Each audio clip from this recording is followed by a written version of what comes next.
Good morning, everyone. I'm just getting connected.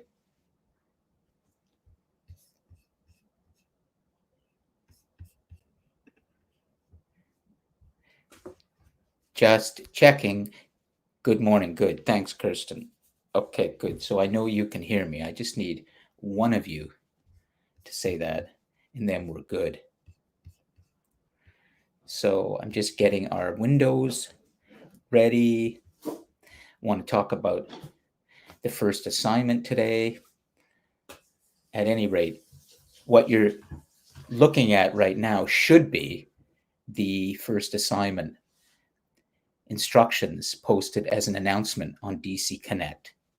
If you don't see that, please let me know.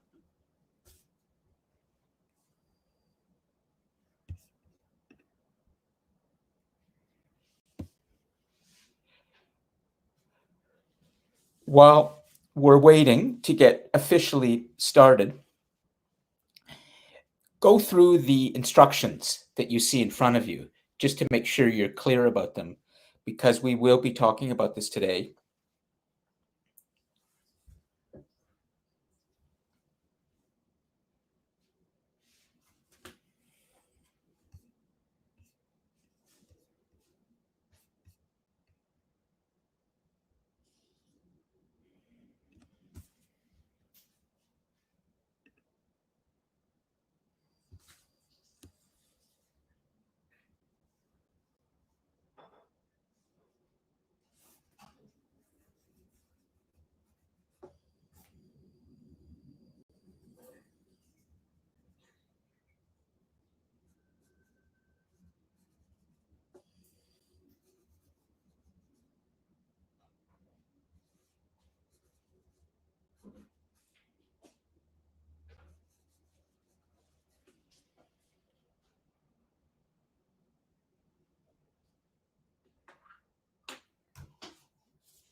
Definitely use attributes from the list and anything else that we're going to discuss today, because Kirsten, just to answer your question in the live chat right now, we're going to actually finish up today with the vote on the global leader.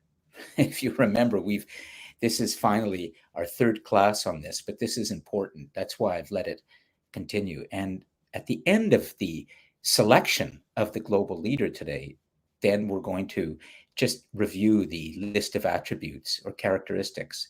And then, yes, once you've had that, I'd like you to work with that list, Kirsten. But, and here's a big but, okay? If you feel there's something else that should be among those three top qualities, then by all means, include it in your assignment. But you have three that you're going to do, okay? So you have to be, yeah, exactly. And then in those 725 to 750 words, you're going to be explaining, of course, why you've chosen those three. So if you choose something else, then I'm going to see your reasoning, and you just might. Okay. Let's just see. I also want to tee up something else here for today. So let me just see here for a second. I'll put it. I guess I'll go over here and do this. I want to get our notes from last week as well. So I'm just going over right now to the content page. Class 3. Great. Okay, so here are our notes. Yeah, those are the notes Kirsten took. Excellent. From last week. And we also have the live chat too. So let's take a look at these notes as well. I'm going to share this too, and that will be a tab. So I'm just going to go and share right now as we're just getting ready to start. We haven't officially started yet. I'm going to just check to see. I'll stop sharing there. come back to me. Then I want to share the notes from last week, and I have to do several steps. Right. Okay. So let's see how that's looking. Yeah, that looks good as well. You can see everything there. So now all of you should see the notes too from last week. Great. And I'm just scrolling through that. Somebody took excellent notes, and I think who that person is. Kirsten Nickel. Yeah. Good job, Kirsten, with the notes. Okay. Somebody else is going to have to take notes today for those participation marks. So start thinking about who it might be. Okay, we're about 2 minutes away from takeoff here. Everything is working.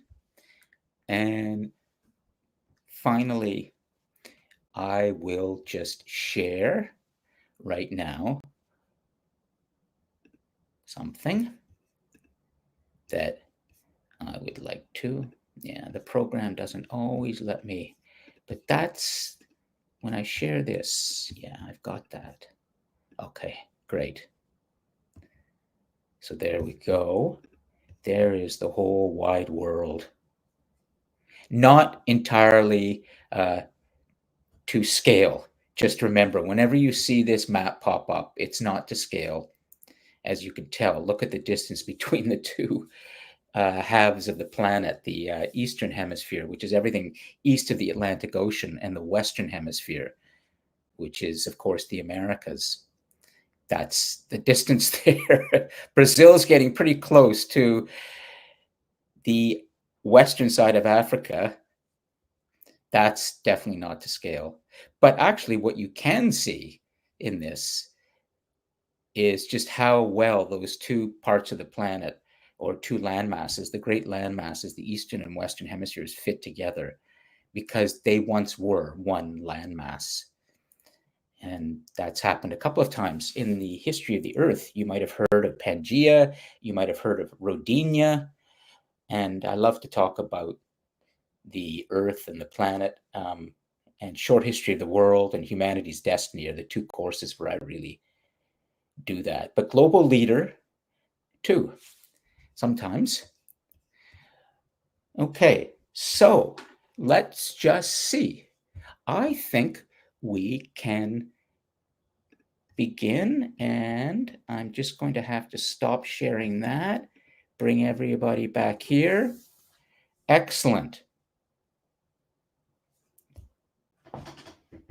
Welcome everybody to our Wednesday Global Leader exploration, understanding of what global leadership is, how to maybe become an emerging global leader, and also we talk about the world today, the globe part, and leadership too. So there's lots that we're going to do. And before I tell you exactly what's on the menu for today's class, first, I just want to check in with all the onboard participants, the live participants right now. And could you please just, for our onboard portion right now, just enter your full names into the live chat, and that will be like our onboard if we were in the global classroom. So go ahead. Exactly. And that way I can track everything. And great. So I can also double check as well that my voice is being heard clearly. That's good.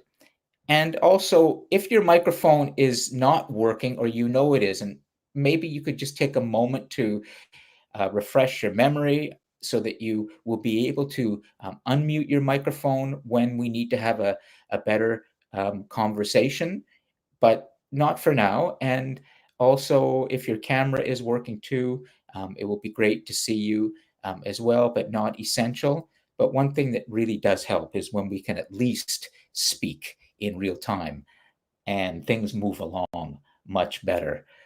Okay, a few other little things before we get started and I explain what's happening. the big question will always be at the beginning of a class is the note taker. So last week, Kirsten took notes and she received fully 5 out of 5 for doing that. And they were good notes, and I have them here, and I will be calling them up later when we review. I also want to read out loud, or at least give you the chance to read out loud your discussion post, your third discussion post. So I will be going to that a little bit later. But first, let's get somebody who is going to put the notes into the live chat, and then what I can do.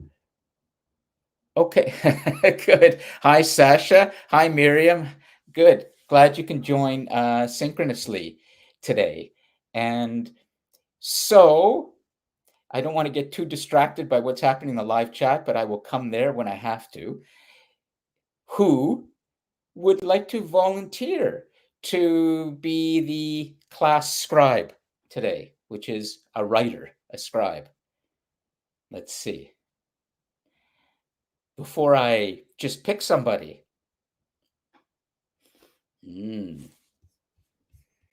So I'm looking to see if any name lights up in the live chat.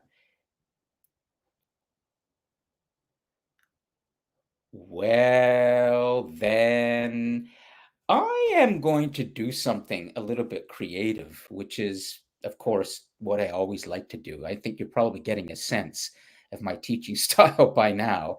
Creativity is paramount for any leader who is a problem solver and a visionary and has to be ahead of the curve. So imagination and creativity are absolutely critical.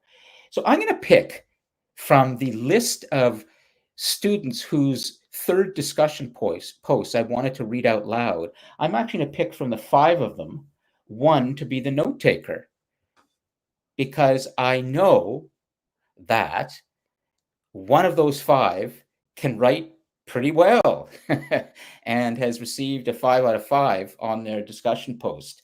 So we're going to scratch first Kirsten from the list. Okay, Kirsten, you are on the list, but you took notes last week. So you're not too disappointed with that, are you? Okay. Well, guess what? Let's see. I'm going to see who's in the class right now in terms of on board. There's, well, of course, Sasha Wilkinson, Miriam Russell, Danveer Singh, Pankaj Pawar, Tyson Thomas. I may get the pronunciations incorrect. So forgive me. Put the pronunciation correct in the live chat if you can. Diwash, Harsh Zainab, Shante, Loma, Harmanpreet, Hamza, Javon, Pranav, Drew. Drew, you are on the list. Your third discussion post was pretty good, and you've been writing some good things. So guess what? Unless you can't do it, you are the note taker today. Would you like to protest? No, I guess I'm fine with it. Okay, good. So, Drew, the drill is that you can put the notes on a separate document wherever you're most comfortable on your own, and then periodically through the class, just cut and paste them into the live chat so we can get a sense of the running notes, maybe 2 or 3 times. And then at the end of the class, just cut and paste all of your notes into the live chat. And then what I will do is I will cut and paste that into a separate PDF and post it in the class folder, as I did with Kirsten's notes. Okay. So, All right. And the also what I'd like you to do is just post them as well, the final version, in your discussion post number 4, and that way I will know for certain. And What, instead of a question? exactly, Or instead of a with question. That's right. Instead of a question and a reason, then the notes will be your post essentially, and you will receive 5 out of 5. So essentially, at the end of the class, when we finish, just cut and paste it, clean it up if you need to, put it into the discussion post, and you get your 5 out of 5. Okay. Yes, sir. Okay, great. So thanks. So Drew's on the notes, and I do want to just say to the 5 of you whose names I have here for reading out loud the discussion posts. Shona, I think Shona's asynchronous, good work. Kirsten, as always, I can see you're doing some really good work. Drew, of course, consistently good. Caden and Alicia as well. And there are others that you can see, all of you, in the discussion post, but I would draw your attention to those 5 if you're reviewing the discussion posts. Now, one other thing while I'm on the note taking, and just a little bit of housekeeping here, I'm going to just say one thing that I was going to save for later in the class when we get into the reading out loud, but about feedback from me on the discussion post so far. I am giving individual feedback to some students who have asked for it or who haven't, but I feel need the feedback. Here's one thing that I will say today to feedback. Actually, I have, looks like 2 points that I wanted to make. And I'll try to do this each week, is give general feedback to the class as I'm watching the discussion post come through the semester, and then I'll give individual feedback to the students who really need it privately or when they request. But this is what I'm picking up from some students so far. So be aware of this, okay? This is very important. And I will stress these things always for you, because this is a class about leadership worldwide. And so my job is to set the bar high for you. My standards are high. And so when I say certain things in feedback, it's to help you really meet that standard. And I think that's why you took this class in part. So 2 things. First, some of you may have noticed this already when you go through the discussion post. Some students are almost copying and pasting other students' discussion posts and then sort of tweaking them to make it sound like their own. But you have to remember, if you're doing that for whatever reason, it, that's obvious. I can see that, and everybody can see what you're doing. So if you're doing that consciously or unconsciously, be aware that not only are you going to get a really low mark, like maybe a 0 or a 1 for at least trying, but that's embarrassing. You don't want to be that student that other students see is copying, pasting other people's work right there in front of you for everyone to see. You don't want to do that. So can I just ask now, just to make sure did everybody just hear what I said? Can you please put a yes in there? And if you didn't understand me, I know it sounds like I'm great. I need to know this, because some do this. Okay, thanks, everybody. The second thing is, when I've asked some students in private feedback, how did you write that discussion post? And I really get in their face a little bit about it. I learn that they, of course, are leaning on ChatGPT or AI too much. And the student will apologize as if it is really nothing, and we move on. You need to understand, again, if you're a follower, not a leader, and you rely on a machine to do your thinking for you, you will eventually be found out, if you know what I mean. And you don't want to be found out like that. That shows that you are not authentic. It shows that you lie, you're deceptive. It shows that you don't have an understanding of how to use powerful tools. And also, some students say to me that their sources are just YouTube. They're just watching YouTube videos. Could somebody please jump on their microphone and maybe attempt to explain to me, just to all of us, why just watching YouTube videos is not enough to be at a high standard of thinking? Can anybody please just try to explain this before I just call on, let's say, Kirsten or Drew? We're not using our own vision. We're Yeah, using somebody else's. And we're not absolutely. communicating our own thoughts. We're communicating through somebody else.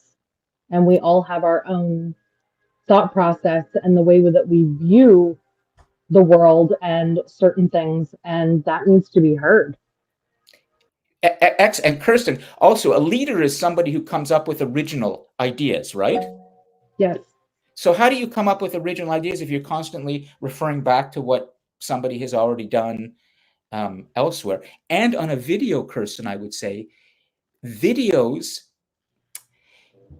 tend not to be as rigorous as the written word. Right. Okay. And what all of you want is rigorous intellectual power. That's what I'm trying to help you develop, is to We also did speak on that last week about false information being through the media. We did touch on it slightly last week. Yeah. So about sources. Good. Thanks, Kirsten. And if there's anyone else who wants to speak to this, I need to kind of just stay on this for a little bit before we start officially, because I want you to know that fundamentally, when you're in this class, you're learning how to think more deeply and broadly about the world. So you're ready for a very complex world today. Very, very complex. And if students have said to me, and they're right, there's never been a time really in history when humans have to be so smart to deal with things, because there's so much coming at you right now that's new, different. So your mind is really, really important to me in developing it better. Okay. Critical mind, creative mind. And so it concerns me when I start to see students who seem to be indifferent to ChatGPT and seem to be indifferent to the written word as their source, and they're just relying on YouTube videos. Not good enough. Okay. So great. All right. I think we'll just explain a bit what we're going to do today, and then we can open this up and we can really start. Of course, the critical part of today's class is I want to do the vote. We need to pick our global leader that we really want to focus on increasingly through the semester. There's guests coming as well. I want to talk about those. There's a big event coming on Wednesday, November the 19th, in 2 months from now. We're going to have to start preparing. It's Global Entrepreneur Week. And we have a really important class we're going to be doing that day with the whole college. They're going to be joining us, and 4 guests, 4 important graduates from the college who are becoming global leaders are going to be joining this class. And the global leader class will become part of what's called DC Talks. So you're going to be meeting some really great people who've graduated from Durham College and are achieving things.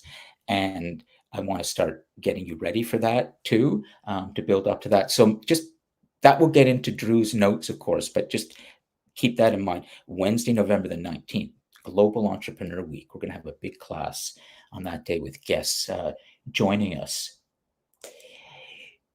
What I'd like to do is, in a moment, we're going to review our global leader choices so far, and we have Bob Marley on the list now, in spite of everything.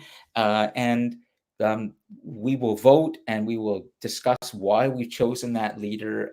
And we're going to also read some of the discussion posts. But essentially, the critical part of today's class is the vote. Okay. So let me just look. Before we get going on having a little chat, touch base with where the world is today, and a little current events that we'll do, we can talk about. Does anybody have any questions? Anything that they are concerned about or would like to bring to our attention? Yeah, sorry. One more time. What Sure. week is it? What week is today? No, sorry. Oh, The yeah. global. Oh, good question, Drew. It's what is week? Does somebody want to check their calendar and just put it in the notes for Drew? When we're in the week of November the 19th. So Okay. it's 2 weeks. It's 2 months from now, Drew. So I think it's today. We're in week 4. Right. So I guess it would be week 11 or something like that. Week 11 or week 11. I think it is. Before then, we're going to have other guests too, but that's a really big time, and I think you're going to find that very stimulating and instructive. Great. Okay. So let me just see, unless there are any other questions. We have right now 22 on board. That's great. So what I'd like to do is bring the map of the world up for all of you. And then we're going to talk about the world right now. So let me do that. And you should see, great. Okay, so let us always take some time at the beginning of Global Leader to talk about the globe, the world, and to understand a little bit more about the forces in the world today, and particularly what's happening in the world, current events. Well, let's go through a few of the onboard classmates right now. I'll call them the planets in the universe, on the global class universe, because when I look at the students, I see little planets of icons, DP, KN, A, DS, and that's fine. So I think of each of you as a kind of planet or maybe even a globe. So you're all like your own global. You're all global. Okay. Um, so go ahead for a minute right now, all of you, and then enter into the live chat your answer. One current event that you think is important happening right now, today, that's important to you. It can be anywhere on this planet, anywhere in human civilization.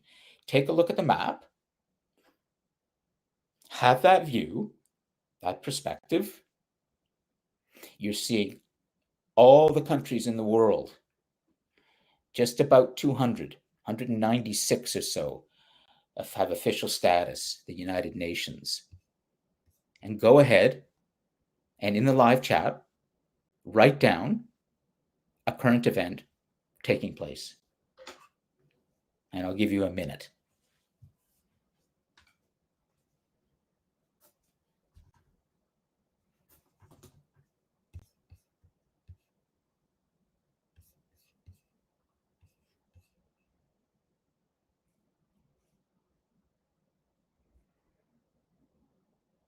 Good, David.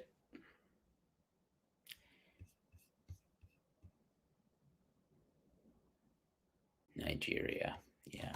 Middle East losing its excellent Harmanpreet. Look at this. Rwanda, Nepal, war in Iran.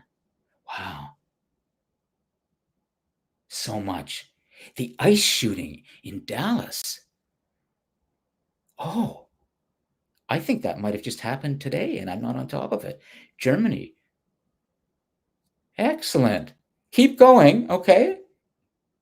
We want to get a complete list. There are 23 planets right now that I see in the global class universe today. 23 students, or 22, I think. Hamza says Tylenol causes. Yeah, that's right. Elephant attacks. Good. Shona. Yeah. Nice.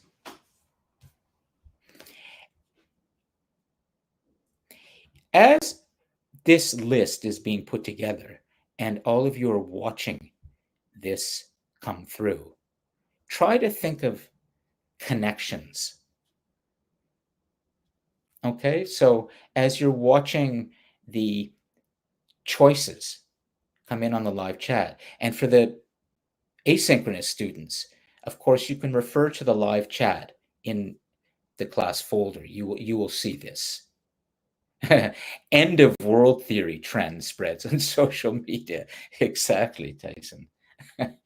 There's a lot of dystopian, Armageddon-like thinking out there today that makes things so dark and pessimistic. And we have to fight that because humans are better, Tyson, as we will see with our guests. Humans are better than darkness. We bring a light, as any religion will tell you, but we don't need religions to tell you. Humans bring a light to the world. Great. Okay, so these are all coming in right now.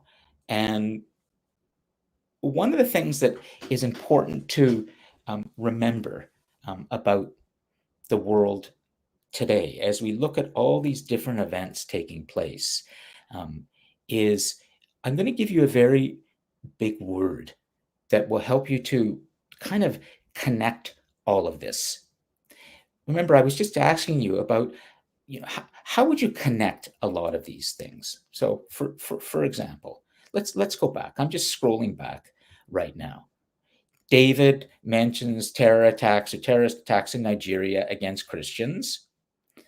Okay, so that might very well be Muslim, or let's say Islamists, which are extremists, fanatics, possibly attacking Christians. Okay, we're talking about likely fanatics, but we don't know.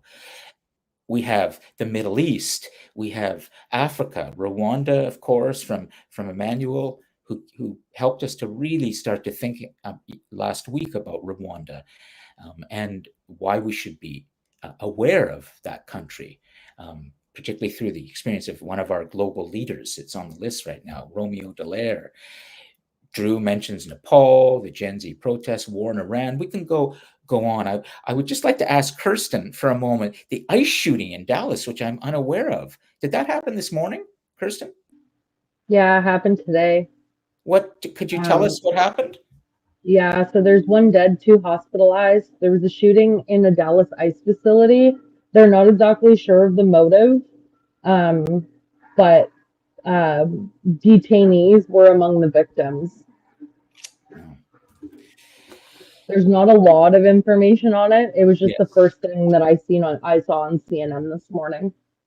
Thanks, Kirsten, for that. And maybe you could just explain for everyone what ICE is. Are you able to tell us a little bit about the American policy towards migrants today through ICE? Yeah, it's reached an absolute ridiculous rate.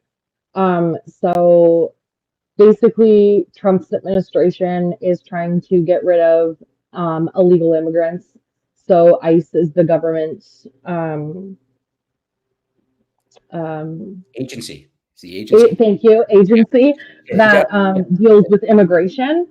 And they do hold these people in facilities all across the U.S., depending on if they can get them home while they wait to take them home to their country. And some of them are there for years. Basically, it's a jail. That's just my opinion again.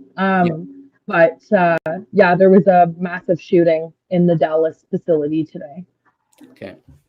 Well, we won't talk in detail, thanks, Kirsten, about this, because I just want to identify some very basic facts about some of these examples, but then draw it together for you in something that creates a kind of overall connection or pattern that you can see in all of this. But it's great that you're thinking about these things, and we've got lots of examples here. Now, here's the word I want you to not forget. And it's part of something we touched on last week when we talk about the globe today. First, there's complexity. That's what we touched on last week. When you look at the whole planet this way and you see the diversity and you see the number of people as well in all of these different parts of the world, you're dealing with a world now, as you look at it, that's not isolated from each other. Canada is connected to Australia, is connected to Russia, is connected to Brazil, is connected to Libya, is connected to China, is connected to India, is connected to Greenland. I don't need to tell you that, okay? But it's important for you to always remember this when we come into Global Leader. Now, complexity is the word from last week, but here's the new word: entanglement. Entanglement. Entanglement. To be entangled. Entanglement. It's a very, very important word today. There are even other meanings for it in terms of when we look at the new trend in what's called quantum computing and understanding something about how particles become entangled. And, we're starting to learn that maybe it's possible for something to be in one part of the world and to be entangled literally with its other sort of photocopy of itself in another part. But that's science. We won't get into that. But it's a fascinating field of physics called entanglement. At any rate, to be entangled.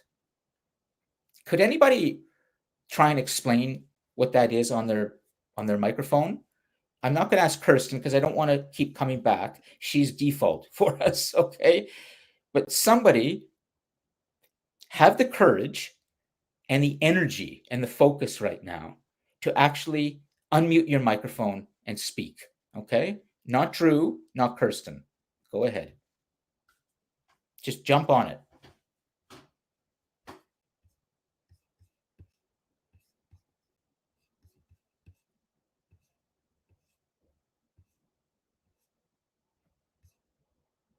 Okay, so Emmanuel, Dan, good. I'm glad you asked that. What does the word entanglement mean? When I say that when you look at the world today, we have to think of complexity, but what makes things so complex is entanglement. To be entangled. What do you think that means? Now, can you jump on your microphone, Emmanuel? Because it'll be just more interesting and better to do. Go ahead.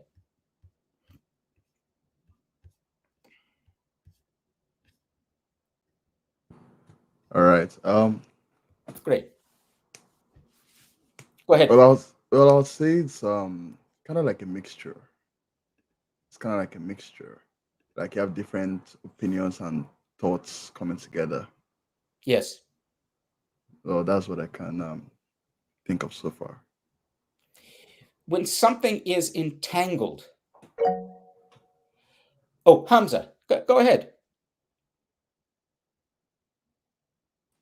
So when you say entanglement, do you mean by like entanglement within like a global situations? Context. So when you look at all of the countries right now, as we were doing, and we look at all of these events that you've been listing in the live chat, I said to you that I think that everything is entangled right now, that entanglement is such a big part of our lives. Go ahead. Things that could be like entangled would be like the world economic systems, right? How because like as much as there's like a lot of nationalistic like worlds, but like we're also entangled with each other when it comes to trade, when it comes to all sorts of things which can impact like our politics. Absolutely. Right?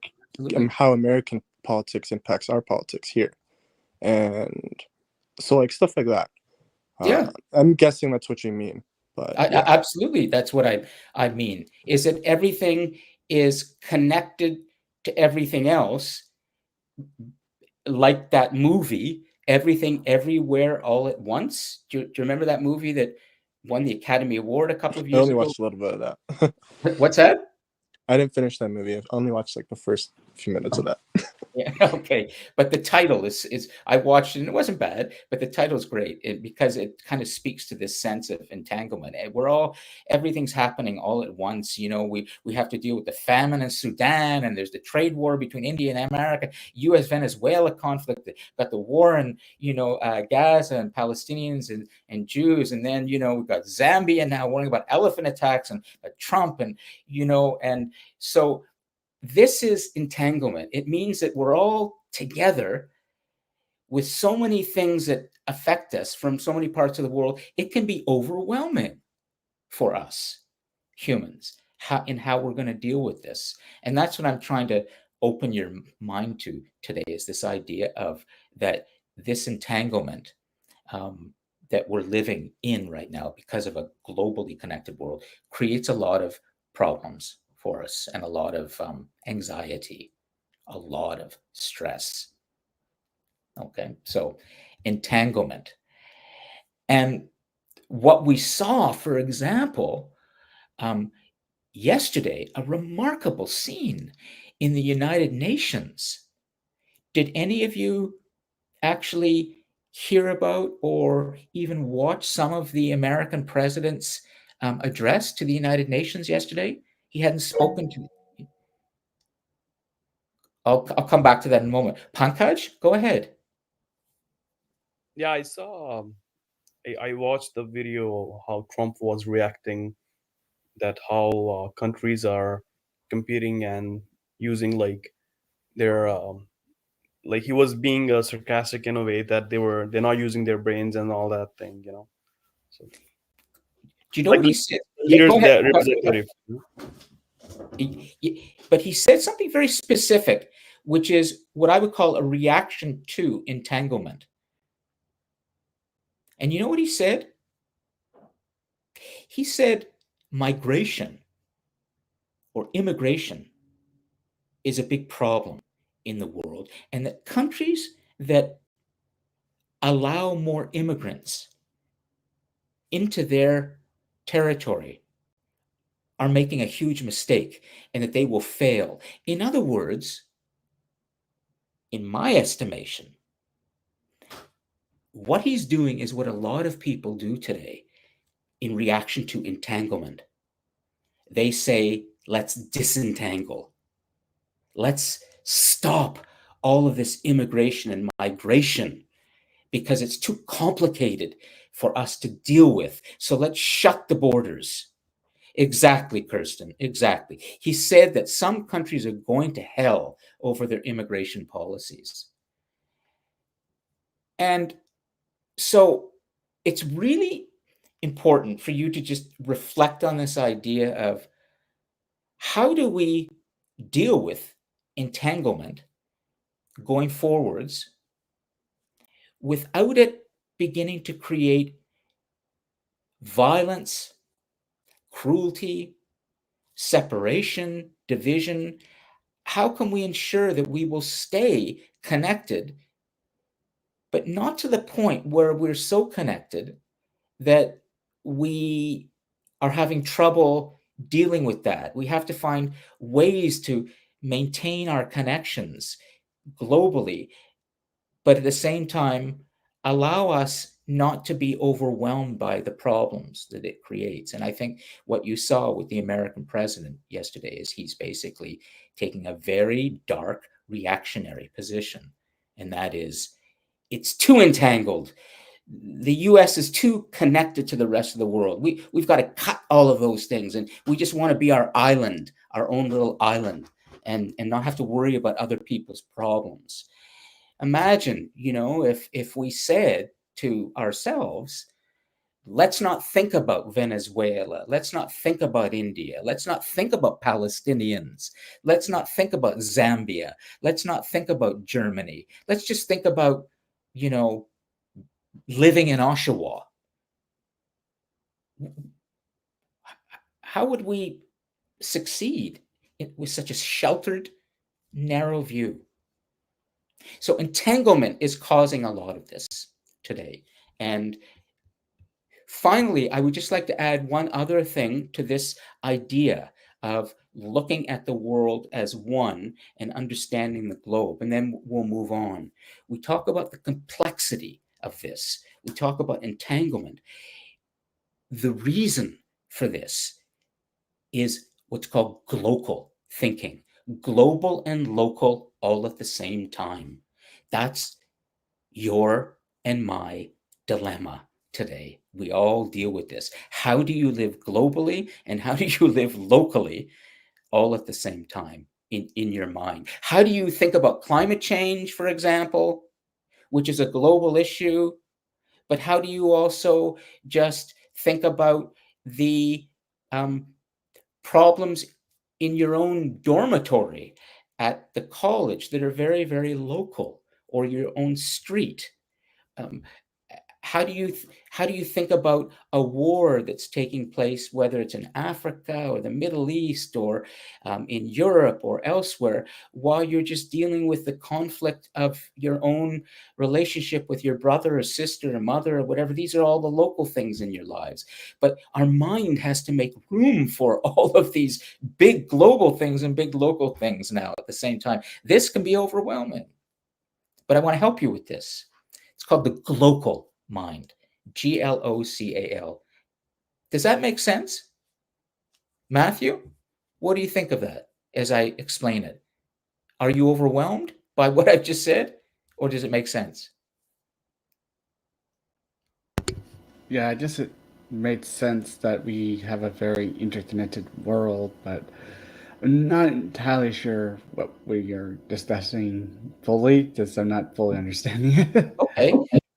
Well, it's good that we make sure we understand. Can you put your finger on maybe what you're not understanding, and I'll explain, okay? Because you won't be alone, Matthew, in not wanting an understanding. There will be other students. You're just the brave one who's able to speak about it. So go ahead. I'd say people are probably getting caught up on the terms that you're using to describe things, which you're using them in a way that isn't typical of those terms, like entanglement. So Yes. you've kind of created your own meanings. do the meanings kind of make sense to you? Sort of. Okay. All right. Well, keep thinking about it. Keep reflecting on this. And in your fourth discussion post, for example, perhaps you could pose the question, what did Lon mean by entanglement? And here's my reason you will give under that for 200 words or so of why I'm asking. You could say something like, I didn't really understand it, but I think this is what it means. And as long as you're thinking about it, Matthew, you will come to a place of clarity. The more you think about something, the more close you will get to understanding. Does that make sense? Yeah, I would say that.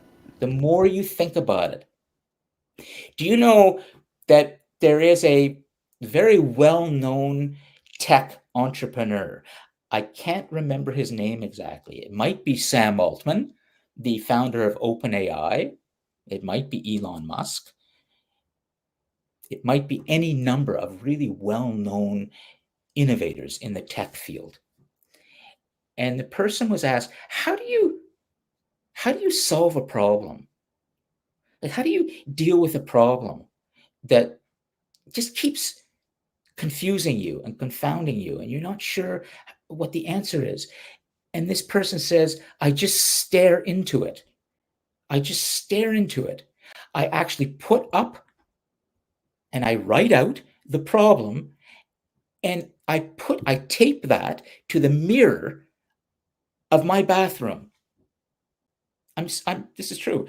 And then when I'm brushing my teeth, or I'm just, fixing my hair, or I'm just standing in front of the mirror, I look at that piece of paper, and I just look and I look and I look and I stand there and I think about what's written there, and I stare into it. And eventually I just start thinking about that one thing. And eventually the solution comes to me. Matthew, what do you think of that? Does that make sense? Yeah, I'd say sometimes it comes out of nowhere. And the more you concentrate on something, the closer you get. You know what Albert Einstein said? Everyone knows Albert Einstein, the great physicist, scientist of the 20th century, who helped us to understand the cosmos and gravity and relativity. He said the only reason, really, that he has come up with the solutions he has and helped us to see things is because he could hold one thought in his head longer than anybody else. In other words, he could be thinking about one thing through the day as he was doing things. One thing he would be kind of grappling with, a question, and he wouldn't not think about it. He would think about it. He'd try another thought, and he would have thought experiments with this one. He concentrated on one thing, and eventually he came up with brilliant solutions. Loma, does that make sense? Yeah. Pranav, what do you think of that? Can you jump on your microphone and tell us what you think?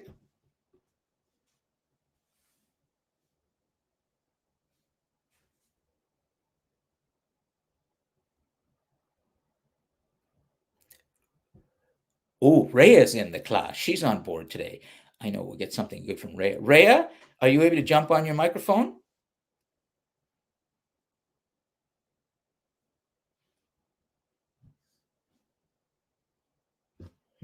Okay. Go ahead. Hi, Rhea. Hi. Hi. Hi, good morning. Hi. Good morning.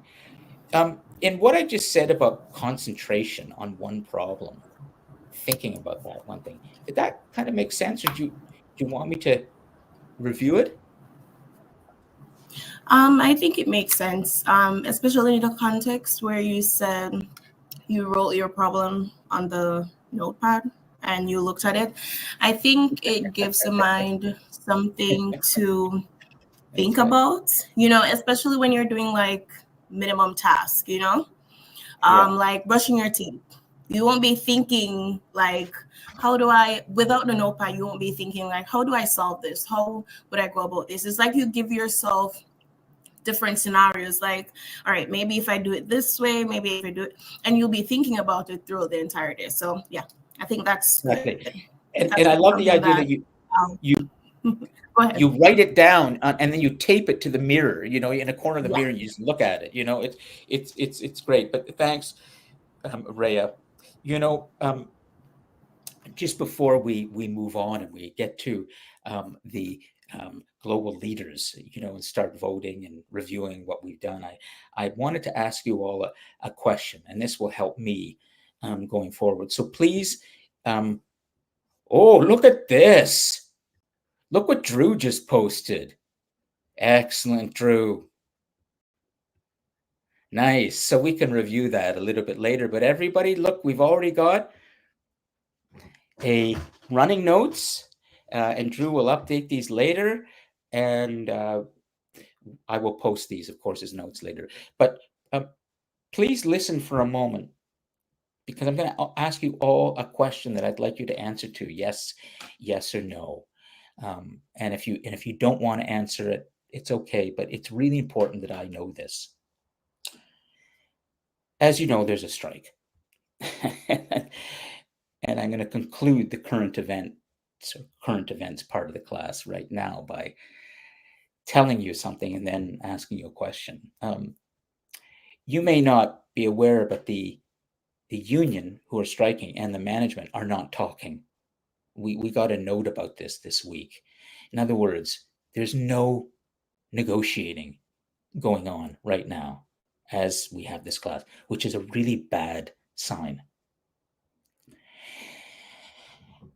I'm holding these classes online like this because of the lack of technical support in the global classroom, and also because I support my colleagues on the picket line.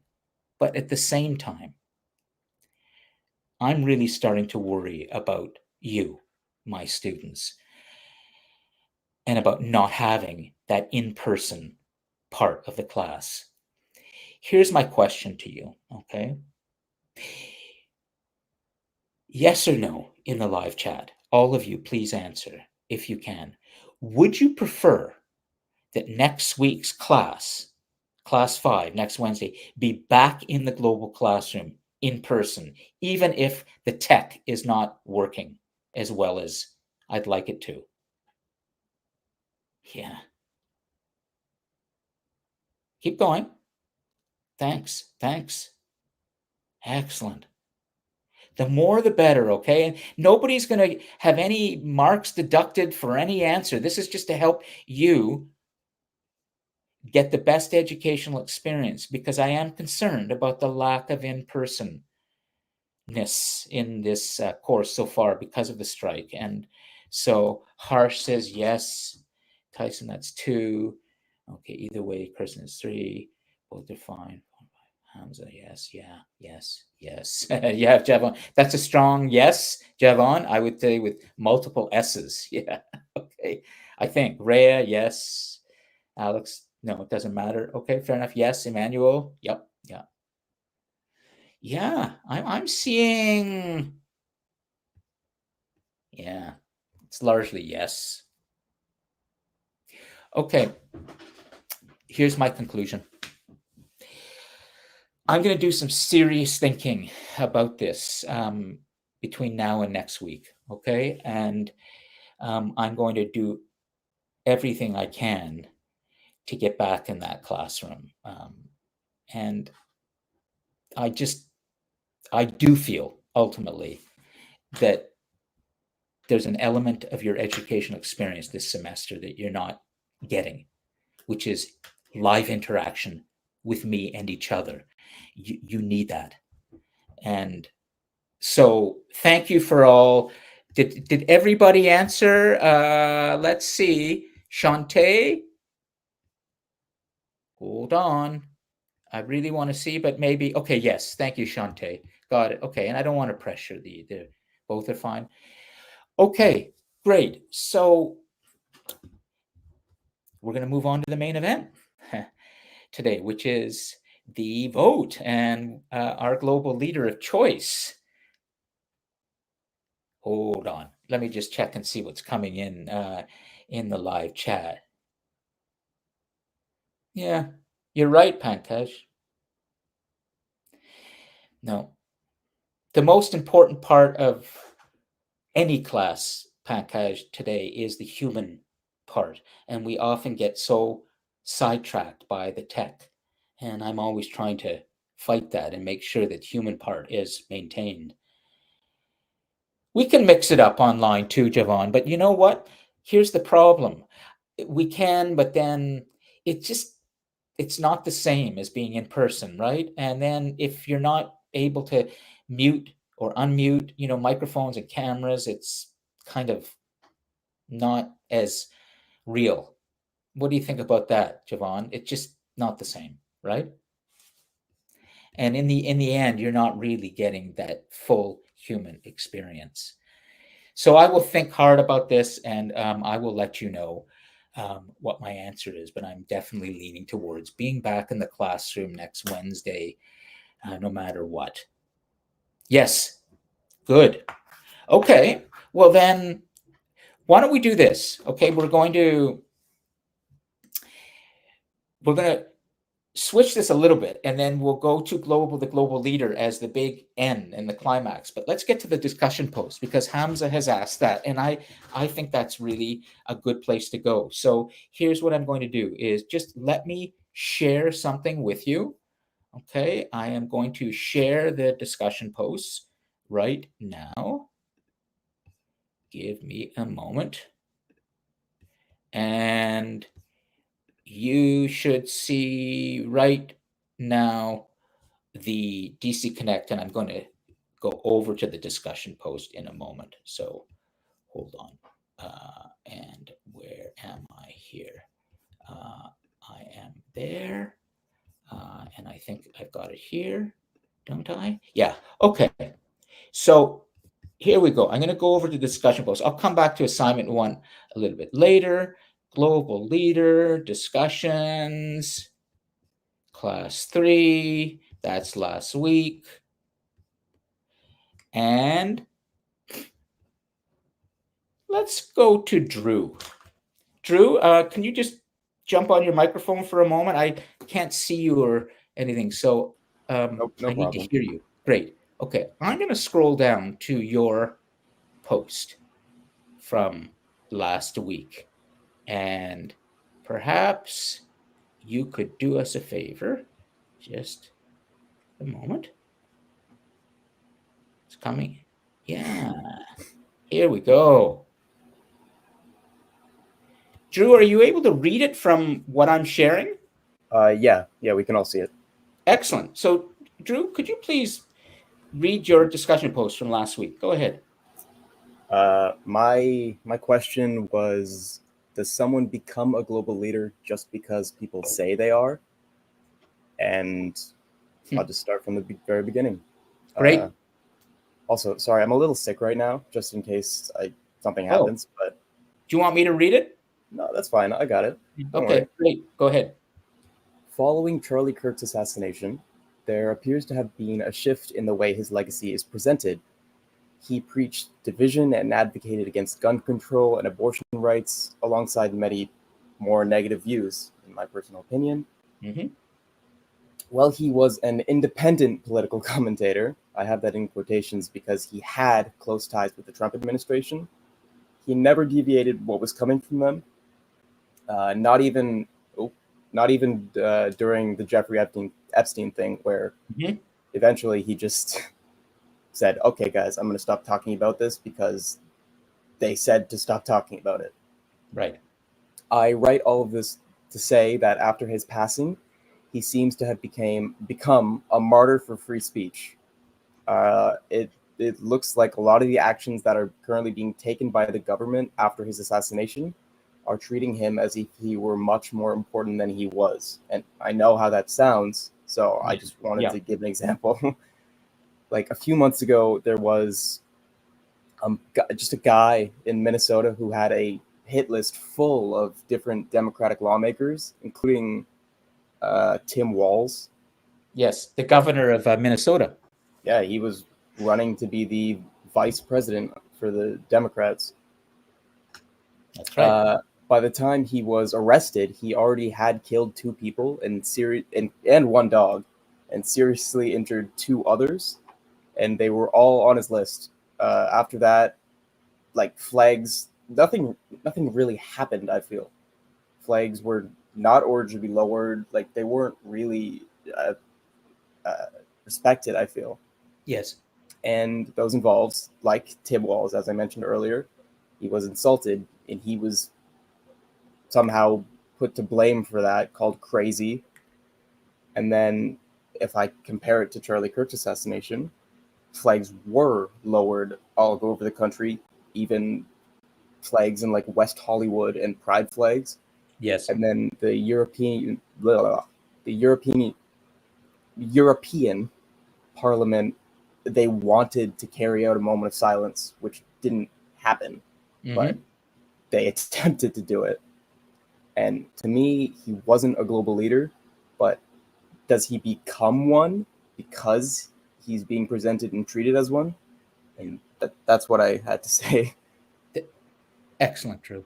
You know, it's why you got 5 out of 5, and you've clearly written it yourself. I can tell just from the choice of words and the sentences, and also thank you for reading it when you're not well today, and you've still come into the class and joined us.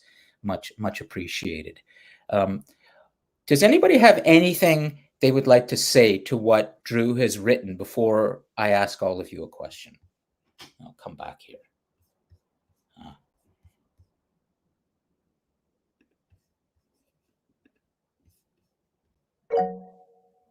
Kirsten, please go ahead. I think with Charlie Kirk, it comes down to legacy. That he, regardless of what he did debate about, and what your views were on that, he did open up that microphone for people to debate him. His tour was called the Prove Me Wrong Tour. And I think that speaks to, after his passing, I think that speaks to his legacy, that we need to have more of these hard conversations and not just sweep these things underneath. And I really think that that's what Charlie Kirk, maybe not in the best ways always, was Yes. trying to do. Excellent points, both of you. And so just to speed things up, I'm just going to get to the question and then we can move on. But we're moving nicely in the direction that I'd like to with the class today as we're building towards our global leader choice. But the question for me will be to all of you, should Charlie Kirk be on our list? And I'd like all of you to just put a yes or no in the live chat and let's see. Remember, we're going to be voting on a master list. And we've had two opposing views, two good views from Drew and from Kirsten about why maybe he is a leader. And then we have one from Drew, of course, that says, no, I really question that. Okay. So good. What I'd like to do is make sure, Drew, that in the notes we get, just put Charlie Kirk in there as for now. One of the, well, wait a minute, hold on. I'm being too fast. Just a second, okay? Hold on. So Kirsten says yes, that's a yes. From Kirsten, that's one. A no from Rhea, a no from Matthew, a yes from Shona, a no from Hamza, a no from Diwash, a yes, no, yes. I'm gonna say, just from a very, very, a nice, not enough information to place judgment. Now there's a leader. Emmanuel. There is a smart thing to say.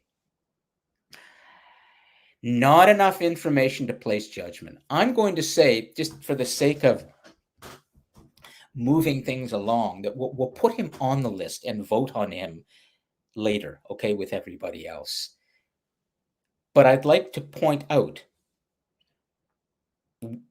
that what Emmanuel Butera said, Butera from Rwanda, who spoke so well last week, is a very wise thing. A leader is always going to be standing back and going, I don't know if I have the information yet to place judgment. And I did ask you for yes or no, so I didn't ask for anything else. But meanwhile, Emmanuel is thinking for himself, and he listened to what I said, yes or no, but he decided on his own. No, I'm going to do something else. That's excellent. Yeah. Okay, so kudos to Emmanuel for that. But let's put Charlie Kirk on the list for now, and we'll get to that. I would like to add one thing for all of you to think about, and this might help you, Emmanuel, as well. And I'll say this very briefly, and I say this really because I teach world history. I have short history of the world and humanity's destiny. I teach the story of humanity from a global perspective. So I think about these things and I know quite a bit. And there's a moment in history for all of you that I think you should be aware of that happened in the 1990s, I believe it was. It might be a little bit earlier. Are any of you familiar with the name Timothy McVeigh, an American former soldier, American person who had served in the military? Are any of you aware of the Oklahoma City bombings that took place? Yes, Kirsten is. Kirsten. Shona, no? Okay.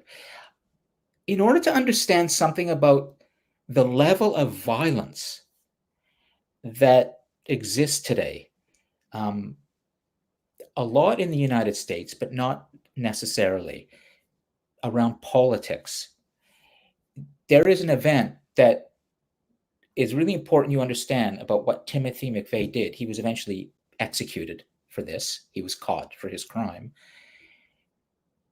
But what he did is much, much, much worse than what happened to Charlie Kirk.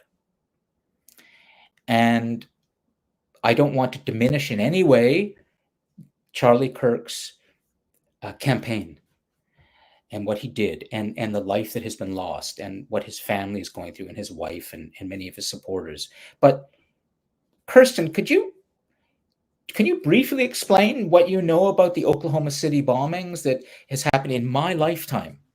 Kirsten, go ahead. And mine. Yep. Yeah, I was 5, so it was in 1995 in April, I believe. So Timothy McVeigh was a U.S. Navy sailor, and he actually perpetrated the Oklahoma City bombing. The bombing itself killed 168 people, including 19 children, and injured hundreds.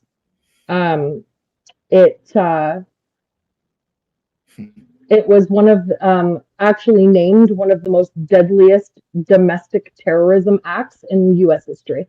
That's right. That's right.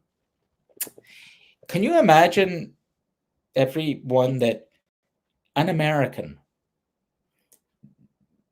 decided that the people working at a government building in Oklahoma City were people who represented a force that was so evil for America, namely the government.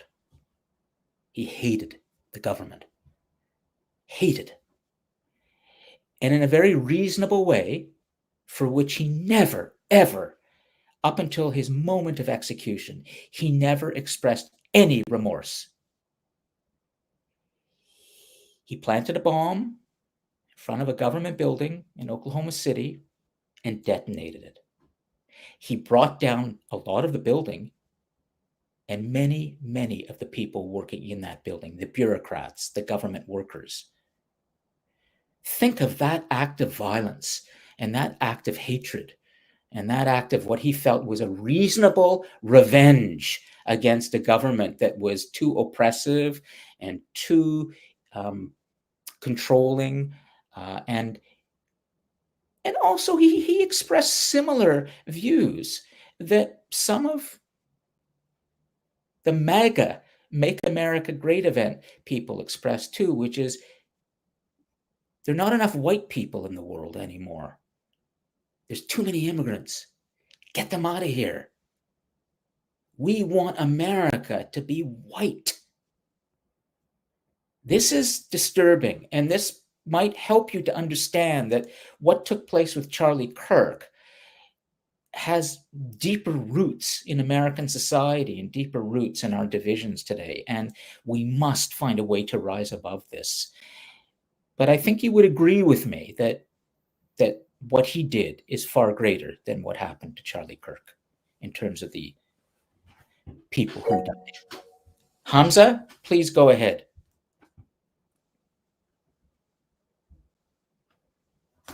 Hamza, can you jump on your microphone?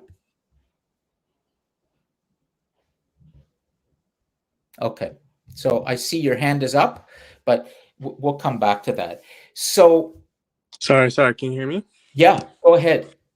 What I was saying was, Do you want to read anything out loud, by the way? Did you want to go to the discussion board because you asked about that, right? So. Yeah. But that's something else. But with the Charlie Kirk thing, yeah. I was just wondering, like, why would we put him up on the board? Because hasn't he said a lot of like racist things and had like a lot of white nationalistic ideologies in the first place?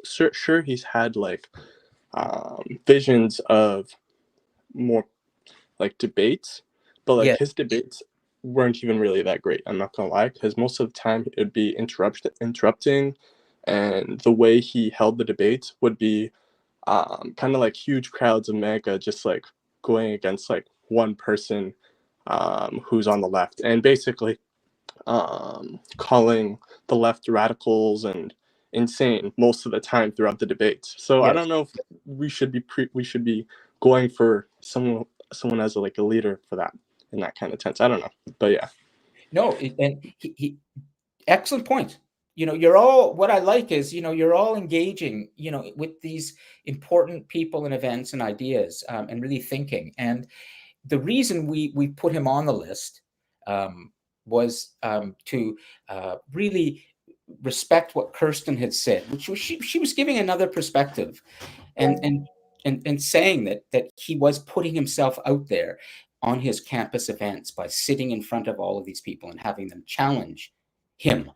But now you've added a new piece of information, which is so, Kirsten, I'm going to ask you a tough question. Okay, are you ready?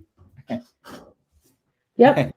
Okay, so Hamza has said he watched these debates or saw some of them. Mhm. Said they really were not what maybe you might think. Did you ever watch any of his Turning Point appearances? Every day. Get out. Every day. Get out. Wow. Very good. I am, like I said, I was alive for the Oklahoma City bombings. I was Yes. 5, so I am a 1990s baby. So debate has just been a huge part of my upbringing. Yeah. With Y2K and all of everything that's gone on, SARS, everything, I've been through it. So I just found, not that I always agreed with the way he carried himself and the way that he spoke, and as a female in a very Christian family myself, I didn't always agree with his quote unquote Christian views, because I was brought up very different from the way that he is kind of extreme. Yeah. But again, it's the debate part of it that I was interested in. Not necessarily do I agree with everything that he said and the racial things, and I completely agree with Hamza with, yes, there were a lot of things that he said that were just completely extreme, and it's whoa, back up. Yeah. But I think it's just the deeper message underneath all of that that makes you just kind of think, okay, where do I stand on this? Yeah. Yeah. Which I found interesting. Good. And actually stimulating, right? And stimulating. It forces Absolutely. you to take a position. All right. Great, guys. Emmanuel, jump into this. Go ahead. Right. I want to say something. So I used to watch a bit of his videos, his reels. I used to post a lot and all these things. What I'm going to say is that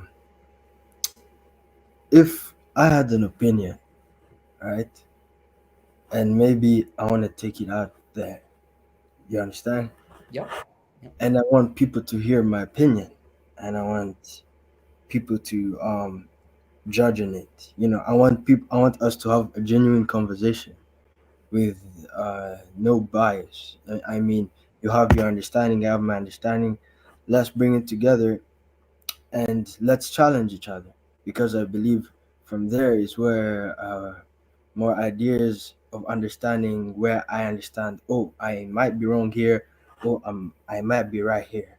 Yes. So even regardless of his ideas or whatever he was saying, I believe him actually choosing to stand out there and saying what he was saying and debating these people and challenging his views, because he was not only challenging these people, but I believe all the time his ideas were challenged as well. Yes. What am I trying to say? What I'm trying to say right now is that if I want if I have an opinion on something, and maybe let's take for instance, I I am not Christian and I don't like Christians. But then, oh, Let's say, for by the way, example. yeah, Yeah. that's an example. I am very I- much Christian. Yeah. My name of is course. Emmanuel. But anyways, let's say I am not a Christian and I don't like Christians, and I have opinions and reasons as to why people shouldn't be Christians. And I believe that if I'm coming to debate people, I'm not coming to tell people what they should believe. I'm coming to hear people's views and challenge my ideas and hear what people have to say, and I challenge back. So the only issue I find here with Charlie Clark is that he was that he actually he had nothing wrong. He did nothing wrong. Yes. He came up front and spoke. And to me, even though I don't agree with many of the things he said, but to me, it was very courageous. It's better people come out and speak what is happening than people going in your back and things are happening and you don't know what's happening. So to me, I'd rather have an enemy that speaks out and wants to Yep. come to terms than an enemy who is just stabbing me in the back. So Uh-huh. I don't have a problem with what he was doing. What I see for me is that he was courageous enough to state his views, and that is one thing I can learn from him. Thank you. Well, I want to commend you again, Emmanuel, for the way that you conduct yourself. You seem to be someone who listens. You're prepared to think before you speak, and then when you speak what you believe is right, regardless of what anybody else is telling you. You're thinking for yourself, but you're thinking for yourself only after you've really listened. This is good leadership. So I just want to say, but Shona, go ahead, please jump on your mic. So honestly, I agree with what was said by Emmanuel as well about how when we're challenging opinions and stuff like that. I also would like to say that there was some people that when they challenged him to different opinions, they did find themselves they did kind of agree with a little bit of the things he said and wanted to like kind of expand on that. I wanted to like kind of switch a little bit, not really switch, but like keep those ideas and like kind of like think about those as well. Yes. And I find it really cool that he did that because of the fact that we're in a time right now where it's like left versus right or right versus left. And honestly, we're all human beings. We all want to have like these types of discussions and want to be able to challenge those things. Way to go, guys. I wish we could continue, but we need to vote. We only have 20 minutes left, and I want to make sure we achieve what we set out to do at the outset today. But again, excellent comments, and the way that you are engaging also gives me hope that even from this place online in the sunroom in High Park in Toronto, online like this, we can still have a pretty good class. Okay, but I really want to be in person with everybody in the global classroom. Okay, so two things, okay, two or three things before we do the big vote, and we have to review all the names too, and I'll go through them with you. Charlie Kirk will be excellent. Thank you, Kirsten. I was going to ask her that. So you see, Kirsten's on top of it too. She's thinking, yeah, you beat me. Absolutely. Do you know, it used to, when I was a television producer and director and writer, I have a long career in broadcasting. And before I began to teach and create this story of humanity, you can see a lot of stuff online. Just put my name in Google, you'll see. But one of the things I learned about leadership from working and leading large television productions was a good leader always stays at least 2 beats ahead. 2 beats. Sometimes 3 or 4, but that's the leadership part that comes from real experience here. And this is not a textbook example. This is real experiential knowledge for you. What Kirsten just said is she beat me. She beat me. Yes, she did. But she's also using the word beat in another way, or at least I can use the word in another way for you that's helpful, which is a good leader stays at least 2 beats ahead of everybody else.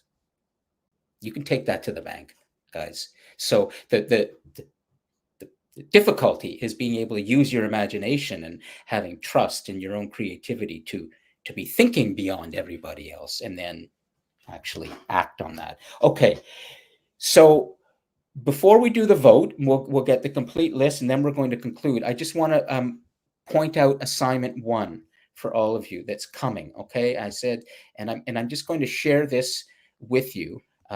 Again, let me go back to the announcement page on DC Connect, and you will see momentarily an announcement. And I'd like you all to just focus on what you see in front of you right now, and I can scroll a little bit here to make sure it's all in front of you. I had this up at the beginning of the class just before we started. Does anybody have any questions about this? Just take a look. Please read that. Critical thing is at the bottom, Tuesday, October the 14th. Okay, you have an assignment due. And let me just read out loud so you're very clear.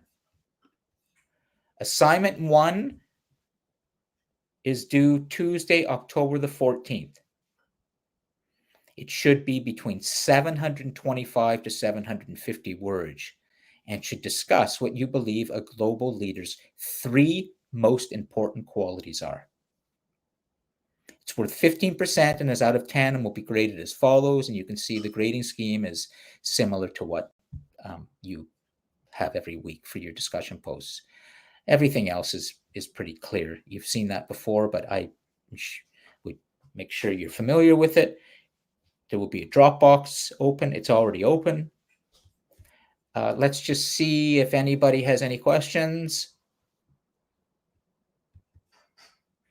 I'm not seeing anything in the live chat. There are 3 assignments this semester. This is the first one. The second one and the third one are coming in the after break in November and December. And they're going to get longer and longer. So the whole method to this madness is that you're writing weekly discussion posts that are getting you into the reflective voice, and I'm seeing who needs help with writing, who isn't, and then the assignments are longer and longer. So by the end of this course, you will have built up a body of reflections and writing on global leadership that will be really important. You're writing, you're thinking. That's what you're doing for your assignments. Okay, so I don't see any questions. I think everyone's clear. So let's get the vote, okay? And I'm just going to take a look at the notes. Kirsten, were you referring to the notes that you took to create this list?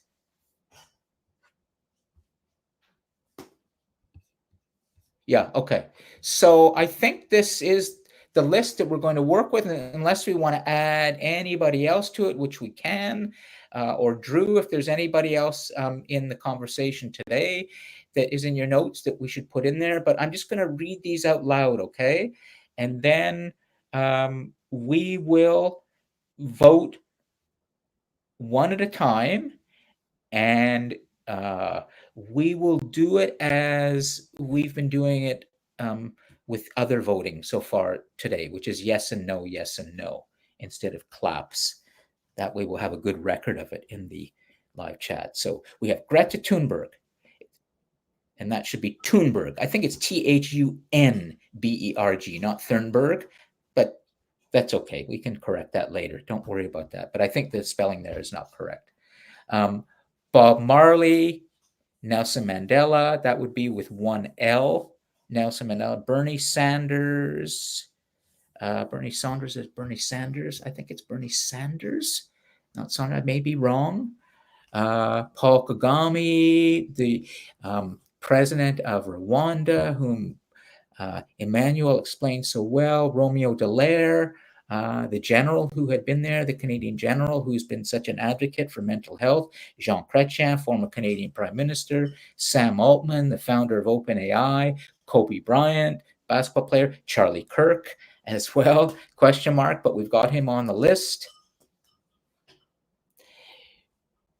last chance for anybody to put somebody on the list before we're going to make our choice. Let me just come back here.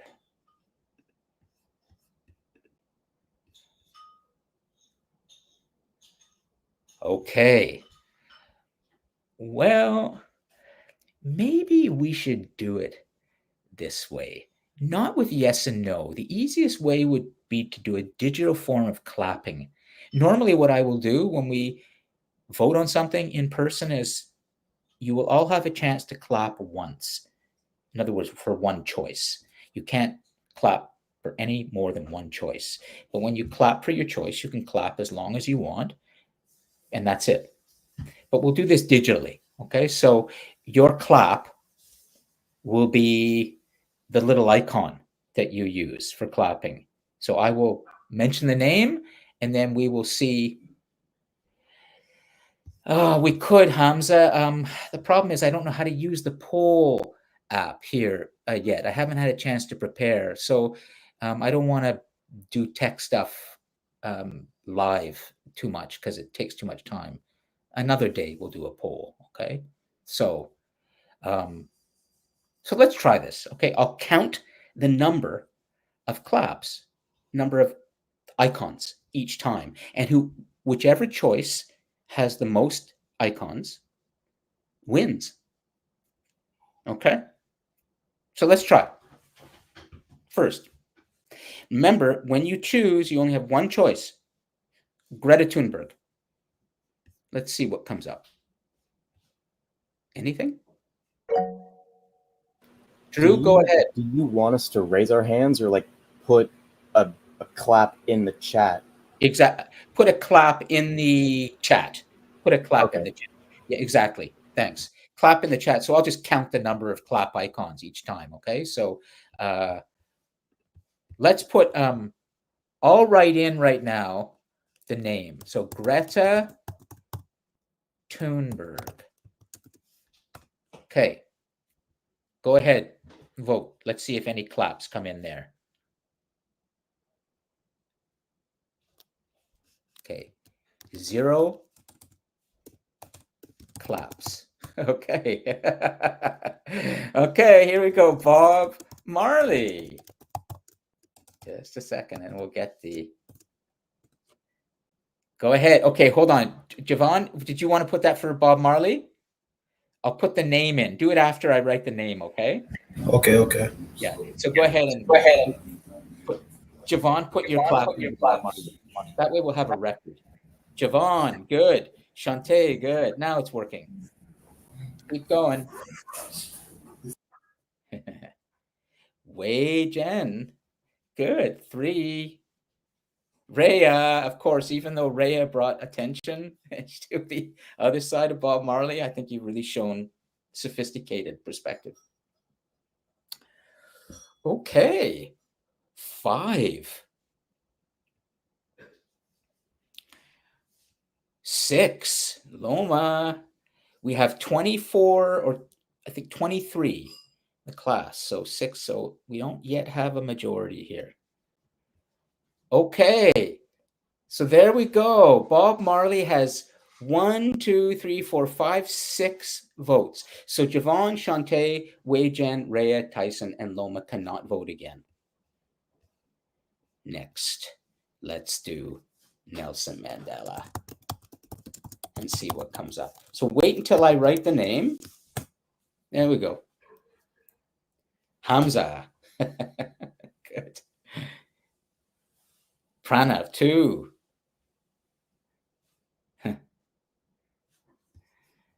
Well, sorry, Mr. Mandela. You are off the list of global class participants in Canada on Wednesday, September. Oh, Diwash, 3. Still not enough.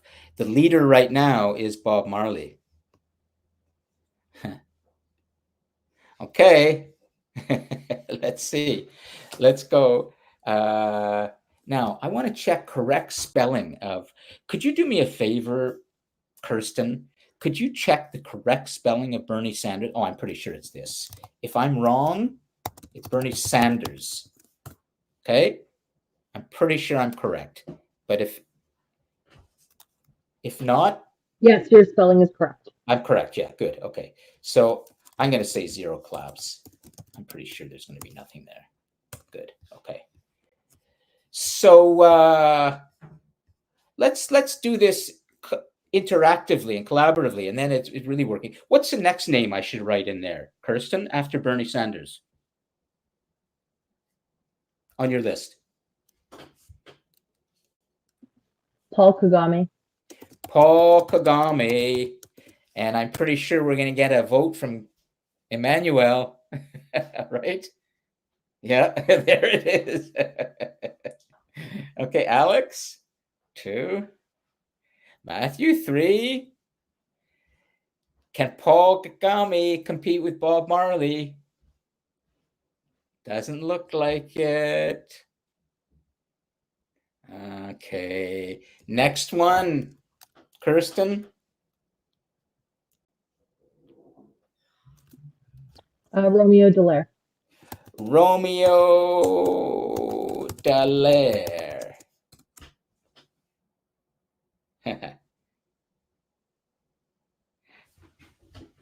Oh, I guess if I were to vote, I might just put this in. So I'll put my choice for this. Yeah. Oh, sorry, clap. I should have got the wrong one. Oh, well.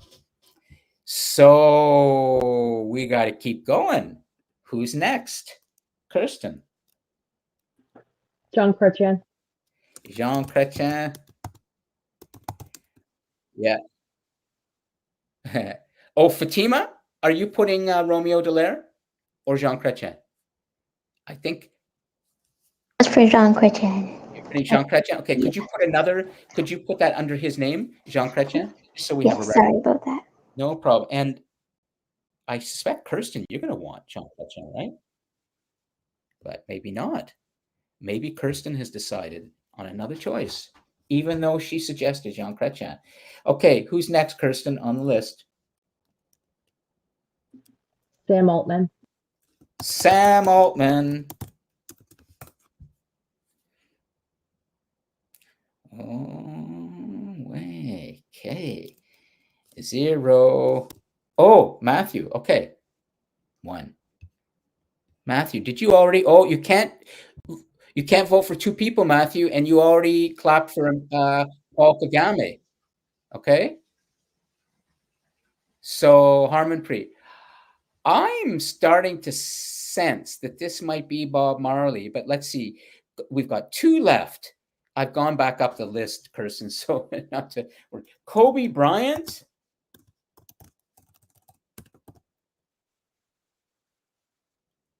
Is that Kobe Bryant? Put it under. Oh, I got the spelling wrong. Or finally, we have, and my brain just froze there for a moment. Who's our final choice? That would be Charlie Kirk. Well, let's see what happens. Let's see what happens.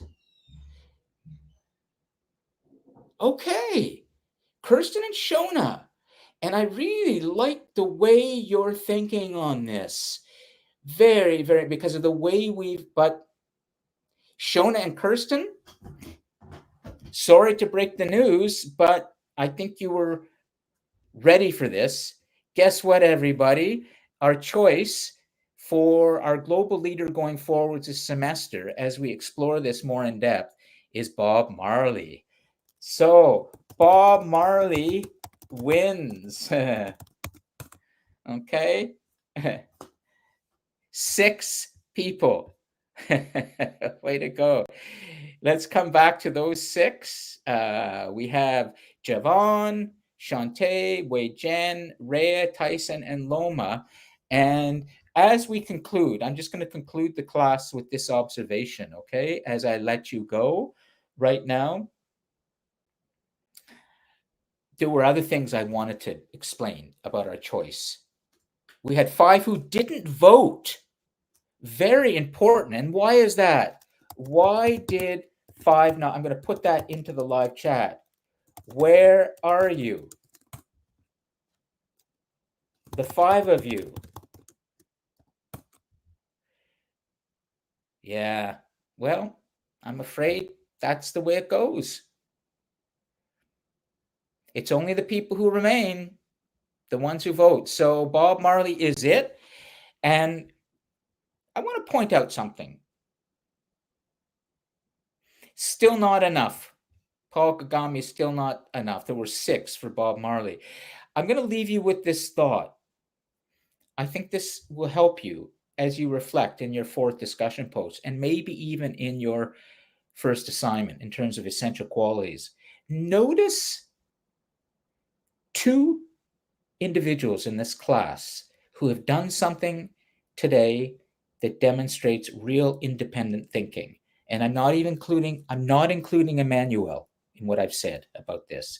It's Rhea, and it's Kirsten, and it's Shona. 3.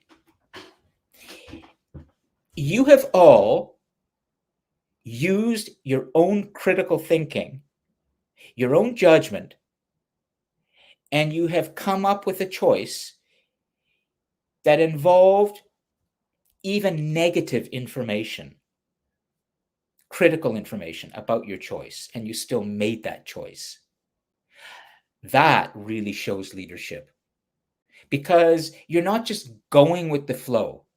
You're not just following what others are doing. You're listening to those different perspectives, and then you made your decision.